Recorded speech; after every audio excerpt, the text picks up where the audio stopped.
Hi friends, എന്തൊക്കെയുണ്ട് വിശേഷം? എല്ലാവരും സുഖമായിട്ടിരിക്കുന്നെന്ന് വിശ്വസിക്കുന്നു. അപ്പോൾ നമ്മൾ കുറച്ച് ദിവസമായി വീഡിയോസൊക്കെ ഇട്ടിട്ട് നോമ്പായതുകൊണ്ടാണ് കുറച്ച് ഡിലേ ആവുന്നത് കേട്ടോ. നോമ്പിന് സാധാരണ അങ്ങനെ കുറേ വീഡിയോസൊന്നും അപ്ലോഡ് ചെയ്യാറില്ല.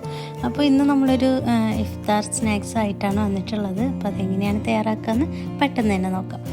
അപ്പോൾ അതിന് വേണ്ടിയിട്ട് ആദ്യം തന്നെ 2 ടേബിൾ സ്പൂണ് ഓയിൽ ചൂടാക്കി എടുത്തിട്ടുണ്ട്. ഇതിലേക്ക് 2 മീഡിയം സൈസ് സവാളയും 2 പച്ചമുളകും ചെറുതായി ചോപ്പ് ചെയ്തത് ചേർത്ത് കൊടുത്ത് നന്നായിട്ടൊന്ന് വഴറ്റിയെടുക്കുക.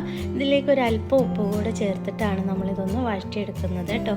അപ്പോൾ ഉള്ളി ഒന്ന് ചെറുതായി വഴന്നു വരുന്ന സമയത്ത് 1 ടീസ്പൂണ് ജിഞ്ചർ ഗാർലിക്ക് ക്രഷ് ചെയ്തത് നമ്മൾ ചേർത്ത് കൊടുക്കുന്നുണ്ട്. ഇതൊന്ന് വഴന്നു വരുന്ന സമയത്ത് നമ്മളിതിലേക്ക് കുറച്ച് പൊടികൾ ചേർത്ത് കൊടുക്കുന്നുണ്ട്. 1 ടീസ്പൂണ് കുരുമുളക് പൊടി, 1/2 ടീസ്പൂണ് മുളക് പൊടി, 1/2 ടീസ്പൂണ് മഞ്ഞൾപ്പൊടി, ഇത്രയും ചേർത്തിട്ട് നമ്മളിതൊന്ന് വഴറ്റിയെടുക്കുക. ഈ ഒരു പൊടിൻ്റെയൊക്കെ ആ ഒരു പച്ചമണം മാറി കഴിയുമ്പോൾ നമ്മളിതിലേക്ക് കുറച്ച് വെജിറ്റബിൾസും കൂടെ ചേർക്കുന്നുണ്ട് കേട്ടോ. അപ്പോൾ 1/2 കപ്പ് ക്യാബേജ് ചോപ്പ് ചെയ്തത്, 1/2 കപ്പ് ക്യാരറ്റ് ഗ്രേറ്റ് ചെയ്തത്, അതുപോലെ തന്നെ 1/2 കപ്പ് ക്യാപ്സിക്കം ചെറുതായി ചോപ്പ് ചെയ്തതും കൂടെ ചേർത്തൊന്ന് നന്നായിട്ട് വഴറ്റിയെടുക്കുന്നുണ്ട്.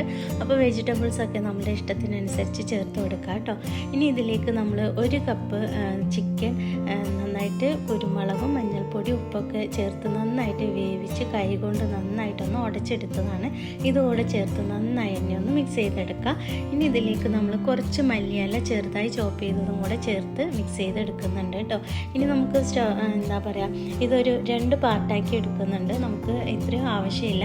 അപ്പോൾ ഇതിൻ്റെ ഒരു പകുതി പോർഷൻ നമ്മൾ മാറ്റി വെക്കുന്നുണ്ട്. ഇത് നമുക്ക് ഈ ഒരു പകുതി പോർഷൻ കൊണ്ട് നമുക്ക് വേറെ എന്തെങ്കിലും സ്നാക്സ് ഉണ്ടാക്കാം. അപ്പോൾ അതിന് വേണ്ടി ഞാൻ മാറ്റി വെച്ചതാണ്. അപ്പം നമ്മൾ ബാക്കിയുള്ള ചിക്കൻ മസാലയിലേക്ക് 1 കപ്പ് പൊടിച്ചെടുത്തിട്ടുള്ള ഉരുളക്കിഴങ്ങ്, ഇതിലേക്ക് മഞ്ഞൾപ്പൊടിയും ഉപ്പൊക്കെ ചേർത്ത് പുഴുങ്ങിയെടുത്താണ് കേട്ടോ. അതുകൂടെ ചേർത്ത് നന്നായിട്ട് മിക്സ് ചെയ്തെടുത്തിട്ടുണ്ട്. അപ്പോൾ മിക്സ് ചെയ്തതിന് ശേഷം നമ്മളിതിലേക്ക് കുറച്ച് ലൂസി ആയിട്ടാണുള്ളത് ഉരുളക്കിഴങ്ങൊക്കെ ചേർത്തപ്പോൾ. അപ്പോൾ നമ്മൾ കുറച്ച് തിക്കായിട്ട് കിട്ടുന്നതിന് വേണ്ടിയിട്ട് 2 ടേബിൾ സ്പൂണ് ബ്രെഡ് ക്രംസ് നമ്മൾ ചേർത്ത് കൊടുത്തിട്ടുണ്ട് കേട്ടോ. അപ്പോൾ ബ്രെഡ് ക്രംസും കൂടെ ചേർത്തിട്ട് നന്നായി തന്നെ മിക്സ് ചെയ്തെടുക്കുക. ഇനി ഇത് നമ്മൾ കയ്യിലൊന്ന് വെച്ച് ഉരുട്ടിയെടുക്കാൻ പാകത്തിനാണ് നമുക്കിത് തിക്കായിട്ട് വരേണ്ടത്. അപ്പോൾ ഇത് കുറച്ച് ലൂസായിട്ടുണ്ട്. അപ്പോൾ ഞാൻ 1 ടേബിൾ സ്പൂൺ കൂടെ ബ്രെഡ് ക്രംസ് ചേർത്ത് കൊടുത്ത് നന്നായിട്ട് തന്നെ ഒന്ന് മിക്സ് ചെയ്തെടുക്കുന്നുണ്ട്. ഇപ്പോൾ ഇനി നമുക്കിത് ഒന്ന് കയ്യിലെടുത്തൊന്ന് ഉരുട്ടി നോക്കാം. അപ്പോൾ അത് കറക്റ്റായിട്ടുണ്ട് കേട്ടോ. ഈ ഒരു കൺസിസ്റ്റൻസിയിലാണ് നമ്മൾ ഈ ഒരു മിക്സ് റെഡിയാക്കി എടുത്തിട്ടുള്ളത്. ഇനി ഇത് ഒരു എന്താ പറയുക, ഒരു ഡ്രോപ്പ് പോലെ അല്ലെങ്കിൽ എന്താ പറയുക, ഒരു പെറ്റൽസിൻ്റെ ഷേപ്പിൽ ഞാനിതൊന്ന് റോൾ ചെയ്തെടുക്കുന്നുണ്ട്, ഒന്ന് ഉരുട്ടിയെടുക്കുന്നുണ്ട്. അപ്പോൾ നമ്മുടെ ഇഷ്ടത്തിനനുസരിച്ച് റൗണ്ട് ഷേപ്പിലോ ഓവൽ ഷേപ്പിലോ ഒക്കെ നമുക്കിത് ഉരുട്ടിയെടുക്കാം. അപ്പോൾ നമ്മുടെ കട്ട്ലറ്റ് ഇവിടെ റെഡി ആയിട്ടുണ്ട്. കണ്ടില്ലേ, ഡ്രോപ്പ് കട്ട്ലറ്റാണ് ഞാനിന്നിവിടെ തയ്യാറാക്കിയിട്ടുള്ളത്. അപ്പോൾ ബാക്കിയുള്ളതും കൂടെ നമുക്ക് ഇതേപോലെ തന്നെ ഉരുട്ടിയെടുക്കാം. അപ്പോൾ നമ്മൾ ഈ ഒരു ഉരുട്ടിയെടുക്കുന്നത് നമുക്ക് ഇഷ്ടമുള്ള ഷേപ്പിൽ നമുക്ക് ചെയ്തെടുക്കാം കേട്ടോ.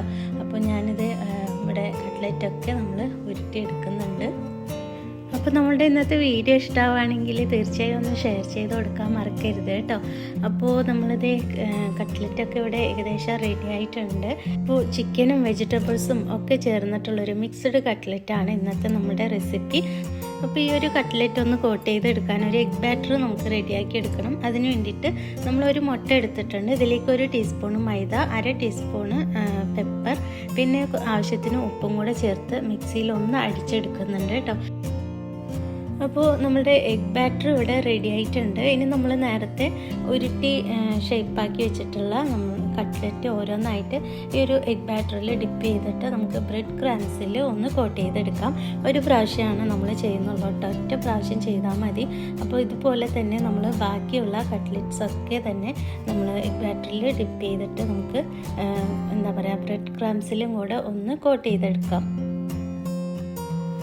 ഇപ്പോൾ നമ്മളുടെ കട്ട്ലറ്റ്സൊക്കെ ഫ്രൈ ചെയ്യാനായിട്ട് റെഡി ആയിട്ടുണ്ട്. ഇനി നമുക്കിതൊന്ന് ഫ്രൈ ചെയ്തെടുക്കണം. അപ്പോൾ അതിന് വേണ്ടിയിട്ട് ഞാനിവിടെ കുറച്ച് ഓയിൽ ചൂടാക്കി എടുക്കുന്നുണ്ട്. അപ്പോൾ ഓയിലൊക്കെ നന്നായിട്ട് ചൂടായി വന്നിട്ടുണ്ട്. ഇനി ഇതിലേക്ക് നമ്മൾ റെഡിയാക്കി വെച്ചിട്ടുള്ള കട്ട്ലറ്റ്സ് ഇതുപോലെ ഓരോന്നായിട്ട് ഓയിലിലേക്ക് ഇട്ട് കൊടുക്കാം. അപ്പോൾ നമ്മൾ സാധാരണ കട്ട്ലറ്റൊക്കെ എങ്ങനെയാണ് ഫ്രൈ ചെയ്തെടുക്കുന്നത് അതുപോലെ ഒരു ബ്രൗൺ എന്താ പറയുക, ഒരു ഗോൾഡൻ ബ്രൗൺ കളർ ആവുന്നത് വരെ നമ്മളിതൊന്ന് തിരിച്ച് മറിച്ചൊക്കെ ഇട്ടൊന്ന് ഫ്രൈ ചെയ്തെടുക്കാം. അപ്പോൾ ഓൾറെഡി ഉള്ളിലുള്ള എല്ലാ ഇൻഗ്രീഡിയൻസും നല്ല കുക്ക്ഡാണ്. അപ്പോൾ മുകൾഭാഗം ഇതുപോലെ നന്നായിട്ടൊന്ന് ക്രിസ്പി ആയി വരുന്നത് വരെ ഫ്രൈ ചെയ്തെടുക്കാം കേട്ടോ. ഇപ്പോൾ നമ്മുടെ കട്ട്ലെറ്റ്സ്, മിക്സ്ഡ് കട്ട്ലെറ്റ്സ് ഇവിടെ റെഡി ആയിട്ടുണ്ട്. അപ്പോൾ നേരത്തെ പറഞ്ഞ പോലെ തന്നെ വീഡിയോ ഇഷ്ടമായിട്ടുണ്ടെങ്കിൽ നിങ്ങൾ തീർച്ചയായും ഒന്ന് ഷെയർ ചെയ്ത് കൊടുക്കുക. പിന്നെ ഇന്നത്തെ ഇഫ്താറിന് നിങ്ങൾ തീർച്ചയായും ഒന്ന് ട്രൈ ചെയ്ത് നോക്കുക കേട്ടോ. ട്രൈ ചെയ്ത് നോക്കിയിട്ട് നിങ്ങളുടെ ഫീഡ്ബാക്ക് കമൻറ്റിലൂടെ അറിയിക്കാം. അപ്പോൾ എല്ലാവരും നല്ല ഹാപ്പി ആയിട്ടും ഹെൽത്തി ആയിട്ടിരിക്കുക. ഇൻഷാ അല്ലാഹ് നമുക്ക് മറ്റൊരു വീഡിയോ ആയിട്ട് വീണ്ടും വരാം. Thank you.